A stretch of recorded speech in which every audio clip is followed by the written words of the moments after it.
فوجی برے ہیں، کیوں؟ کیونکہ ان کے خلاف تنقید کی اجازت نہیں ہے۔ لیکن کیا ہمارے گھروں میں ہم نے اپنی اولاد کو، اپنی بیویوں کو، اپنے دفتر میں اپنے نیچے کام کرنے والوں کو کبھی اختلاف کی اجازت دی؟ کیا ہم چھوٹے چھوٹے اختلافات پر قتل و غارت پر نہیں اتر آتے؟ سیاستدانوں کی بات کریں تو ہم کہتے ہیں کہ سیاستدان برے ہیں، کیوں؟ کیونکہ وہ جھوٹ بولتے ہیں، ان کی کسی بات کا کوئی اعتبار نہیں ہے۔ لیکن کیا ہماری دکانیں، ہمارے بازار اور ہمارے دفاتر راست گوئی پر چل رہے ہیں؟ کیا زائد المیعاد اشیاء کوئی اور بیچتا ہے؟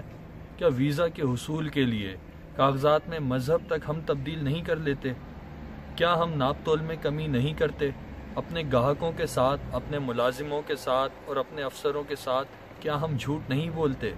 جون نے ہمارے لیے کہا تھا، آپ بہت شریف ہیں، آپ نے کیا نہیں کیا؟